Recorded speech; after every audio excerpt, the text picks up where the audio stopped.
Hello and welcome our blood viewers to RTD News English Edition. Tonight for the highlights we got the head of state receives the letters of credence of the new ambassador of the Arab Republic of Egypt.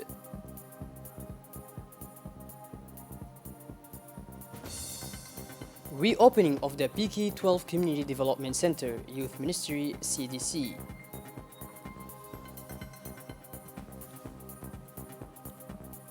And on the international scene in Algeria, Algeria starts production of COVID-19 vaccines. Those were the major highlights. Welcome back to our newsroom, our beloved viewers.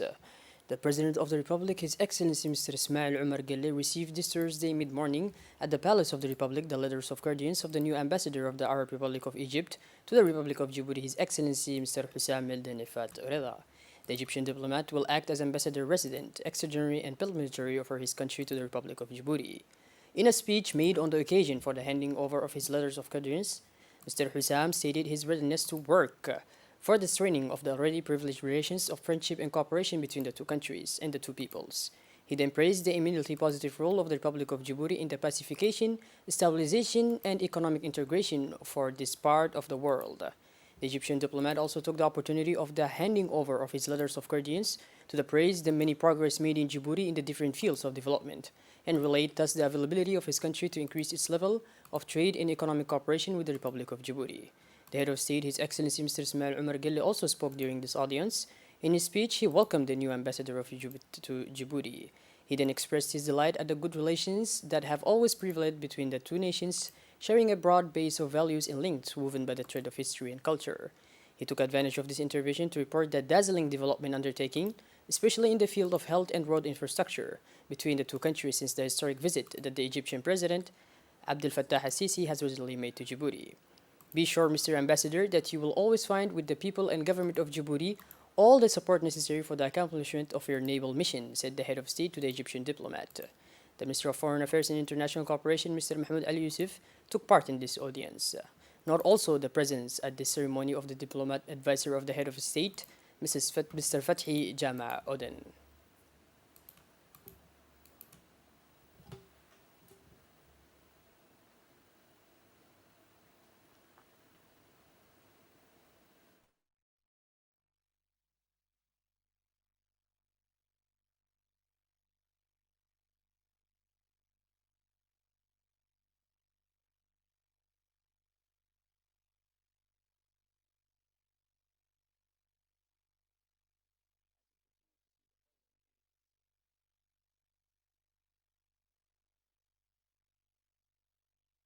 Part of activities to fight against the pandemic COVID-19, the Red Crescent of Djibouti, including the branch of Dakhil, have conducted a day of awareness, a sensitization day mainly intended for the population of Dakhil and school establishments. Ethiopian travelers who pass through the corridor, and it aims to raise awareness on the dangerousness of the COVID-19 virus and the strict observance of the barrier gestures to protect oneself. Awareness raising through hand washing demonstrations, distribution of masks, and instruction to respect the barrier gesture. The day was also attended by the regional authorities such as the President of the Regional Council, Mr. Abdurrahman Yunus Are, officials of the civil and military services, as well as Djiboutian artists staying in Dakhil. As part of the university reopening on Sunday, October 3rd, 2021, the Minister of Higher Education and Research, Dr. Nabil Mohammed Ahmed, made an inspective visit to the University of Djibouti. During this visit, the different exhibitors of the university presented him successfully the registration chain, the new application My Return, set up to inform students and the statistics of this new academic year. On his arrival, the minister was welcomed by the president of the university, Mr. Jama, in the presence of several university officials. After being warmly welcomed, the minister went to the several places and the program of the new academic year was presented to him. Moreover, as part of the proper functioning of the application and the statistics of the re-entry that were put in place are also presented to the minister. At the end, the minister took part in the delivery of certificate for young people who have benefited from this training in the field of computer science within the university. Several young students have benefited from this training in the faculty of engineering. The Minister of Social Affairs and Solidarity received this Wednesday in her office the representative in the International Organization for Migration, which is also known as IOM, Stéphane Davot. At the outset, the representative congratulated the minister following her appointment as head of the Department of Social Affairs Mrs. Davud then discussed with the minister the prerogatives of his institution, which tries to fight against the scourge of human trafficking in the region, knowing that the Republic of Djibouti is a country of transit for many migrants and that the IOM provides assistance to those wishing to return virtually to their country but also to vulnerable migrants such as women and children. In turn, surrounded by her close collaborators, the minister stressed that her department, stemming from the political will of the President of the Republic, His Excellency Mr. Ismail Omar Gelle, aiming to provide social services, thus combining the necessary efforts in the fight against the precariousness of vulnerable populations, specifying that with her department it is essential to have joint action to protect people in distress. Alongside His Excellency the Japanese Ambassador Mr. Utsuka Umo and the Director of UNIPOS for Djibouti and Ethiopia and Sudan, Mrs. Warkanesh Mekumen, the Coordinator of the United Nations Systems, the Mayor of Djibouti, the Minister of Youth and Culture, Her Excellency Dr. Hibu Mu'min Asawi, welcomed with bomb and enthusiasm by a population of young and old exolid, proceeded in the reopening of the CDC of PK12, completely renovated and re-equipped. In addition to a multitude of young people and a crowd of anonymous compact all kinds, the colorful event took place in the presence of parliamentarians, local elected officials, notables, ulamas, and influential people from all over Balbala, as well as senior sectoral officials of the state. In doing so, during the reopening ceremony, crowned by cultural events and punctuated by a series of speeches, the ambassador of Japan, Umo, and the director of UNIPOS, Mrs. Mekonnen, contributed partners of this rehabilitation, said they were proud to have contributed to the completion of this renovation works for the development of youth and the integration of the community of Balbala, PK12, a large cosmopolitan proper neighborhood. For her part, the Minister of Youth and Culture, Her Excellency Dr. Hibu Mumin Asawe, surrounded by her close collaborators, thanked the population for the warm welcome that was reserved for her in the company of these illustrious partners who have strongly supported this rehabilitation project. Moving on, Lieutenant General Zechariah Sheikh Ibrahim, Chief of the General Staff of the Armed Forces, received this morning at 9 a.m. at the Honor Hall of Camp Sheikh Usman, Major General Stephen Dupnot, the commander of the French forces stationed in Djibouti. General Stephen took command of CONFOR on September 1st, 2020. During his military career, General Stephen has already been in Djibouti from 2010 to 2012 as commander of the French Air Forces Base 188. This working visit is part of the military cooperation relationship. First, General Zechariah Sheikh Ibrahim introduced to CONFOR Colonel Major Mohammed Kayed Gelle, recently appointed by presidential decree to the position of Deputy Chief of Defense Staff. During this meeting, the two military authorities discussed the various topics related to the cooperation relationship between the two countries in the military field and more particularly between our two armies. They also received the regional political and security situation.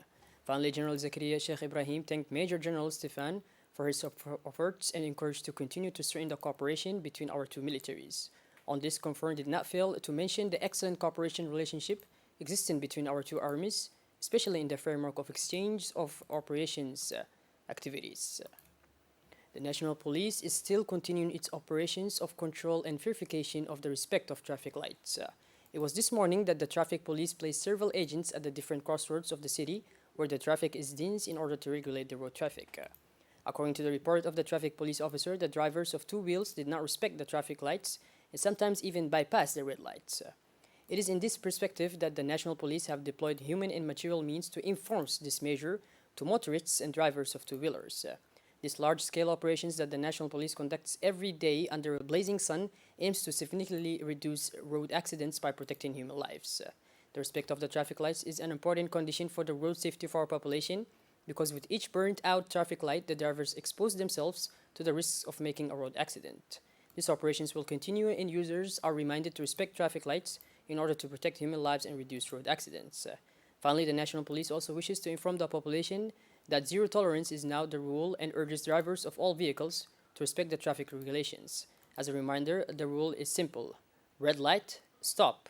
Orange light, I stop. And green light, I pass.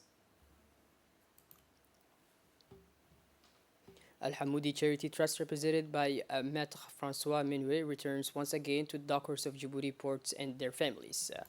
In this context, a ceremony of donation of freeze-dried food rich in vitamins was organized yesterday at noon at Kazaf for the benefit of the members of the Dockers Union in the presence of the Secretary General of the Ministry, Hassan Rubah, of the Director of Kazaf, Mrs. Nima Yunis, The wise men of Arhiba district, Kamil Muhammad, Francois Manuel Lauer at the Court of Friars, has decided to use his resources once again to offer his beneficiaries, the dockers of the ports of Djibouti, and their families, a well-designed and rich in proteins and vitamin certificate halal.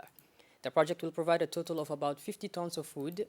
Let us recall that this charitable organization was created at the initiative of the President of the Republic, His Excellency Mr. Ismail Omar Gelle.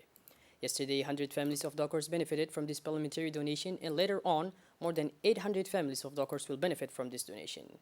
In addition, and in order to help the young children of the dockers' families, Master Mignon has acquired an artificial multi-sports field in Arhiba, which will allow the youngest members of this community to flourish in sports.